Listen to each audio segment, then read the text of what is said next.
চিকেনের রেসিপি আমি আগেও আপনাদের সাথে শেয়ার করেছি, তবে আজকে একটু অন্যভাবে এই চিকেন মশলাটা আমি আপনাদের সাথে শেয়ার করব। পিয়ালি রেসিপিতে আপনাদের সকলকে অনেক অনেক ভালোবাসা। আজকের রেসিপি চিকেন মশলা। চিকেন মশলা করার জন্য আমি এখানে 1 কেজি চিকেন নিয়ে নিয়েছি। এটা সবার প্রথম আমি যেটা করব সেটা হচ্ছে চিকেনটা আমি ম্যারিনেট করে নেব।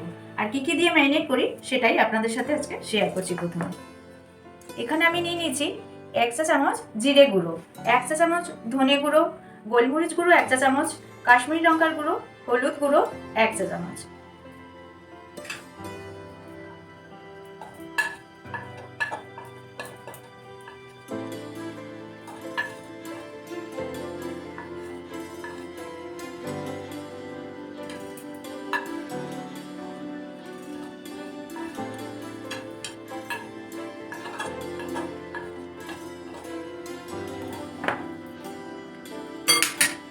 এবার আমি দিচ্ছি অল্প পরিমাণ লবণ। লবণটা যেহেতু আমি পরেও ব্যবহার করব, সেক্ষেত্রে আমি এখানে কিন্তু একবারে দিয়ে দিই। এবার দিচ্ছি 3-4 চামচ সর্ষের তেল,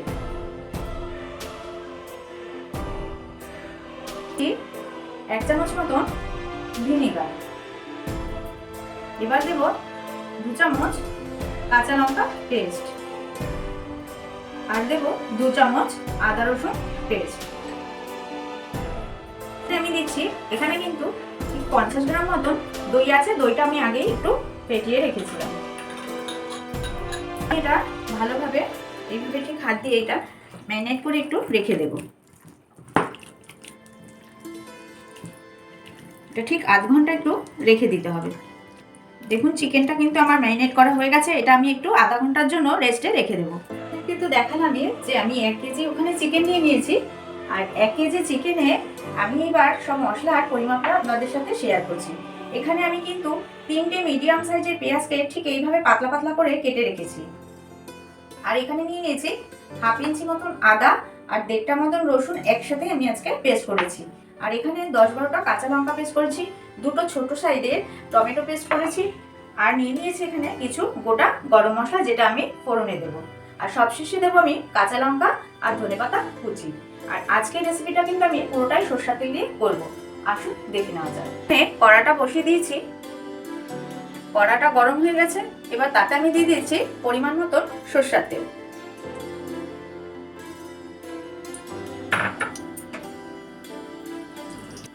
তেলটা কিন্তু আমার ভালোভাবে গরম হয়ে গেছে। এবার আমি প্রথমে দিয়ে দিচ্ছি 2টো তেজপাতা, আর দিচ্ছি 4-5টা লবঙ্গ, 3টে গোটা শুকনো লঙ্কা, সামান্য একটু জায়ত্রী, 5-6টা গোটা এলাচ, স্টার এলাচ, দারচিনি, সামান্য পরিমাণ সামরিচ আর গোলমরিচ। এই গোটা গরম মশলাটা একটু ভাজা হয়ে গেলে, একটু সুন্দর গন্ধ বেরোলে, তারপরে আমি কিন্তু এই পেঁয়াজ কুচিগুলো দিয়ে দেবো। এতে গোটা গরম মশলাগুলো থেকে সুন্দর গন্ধ বেরিয়ে গেছে। এবার আমি দিয়ে দিচ্ছি কেটে রাখা পেঁয়াজগুলো।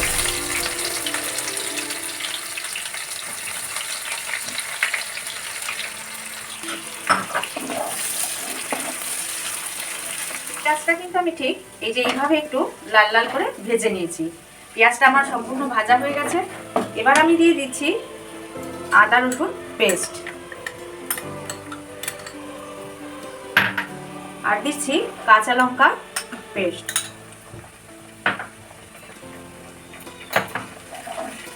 এবার এটা একটু আমি ভালোভাবে আবার ভেজে নিয়ে তারপর রসুনের কাঁচা গন্ধটা চলে গেছে। এবার আমি দিয়ে দিচ্ছি আমি যে করে রেখেছিলাম টমেটো পেস্টটা, সেটা। টমেটোটা দিয়েও আমি ভালোভাবে একটু নাড়াচাড়া করে নেব। এটা কাঁচা গন্ধ চলে গেছে, তারপরে আমি কিন্তু ওই ম্যারিনেট করা চিকেনটা এতে দেবো।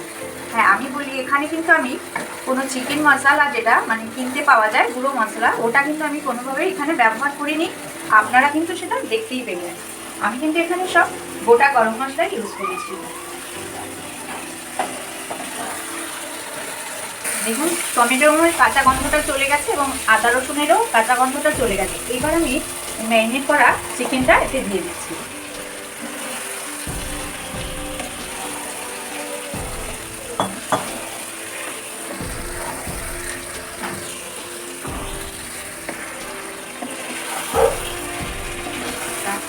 আমি একদম অন্যরকমভাবেই এই চিকেন মশলাটা বাড়িতে তৈরি করলাম। আপনারাও ঠিক এইভাবে একবার অবশ্যই কিন্তু তৈরি করে দেখবেন, ভীষণই ভালো লাগবে। আপনারা তো দেখেছেনই আমি ফোড়নে জৈত্রী কিন্তু ওখানে দিয়ে দিয়েছি, আর এই যে হাফটা মতন জায়ফল আমি এবার চিকেনটা কষানোর মধ্যে আমি এইভাবে ঠিক বসে দিয়ে দেবো।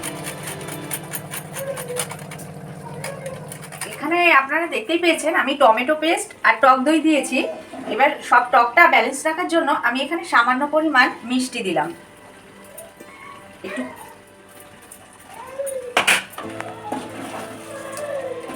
কাঁচা লঙ্কা চেরাটা আমি দিয়ে দিয়েছি। এবার নামিয়ে নেব, নামিয়ে নিয়ে আপনাদেরকে দেখাচ্ছি। দেখুন রান্নাটা কিন্তু আমার হয়ে গেছে। এবার আমি এতে দিয়ে দিচ্ছি একটু ধনেপাতা কুচি।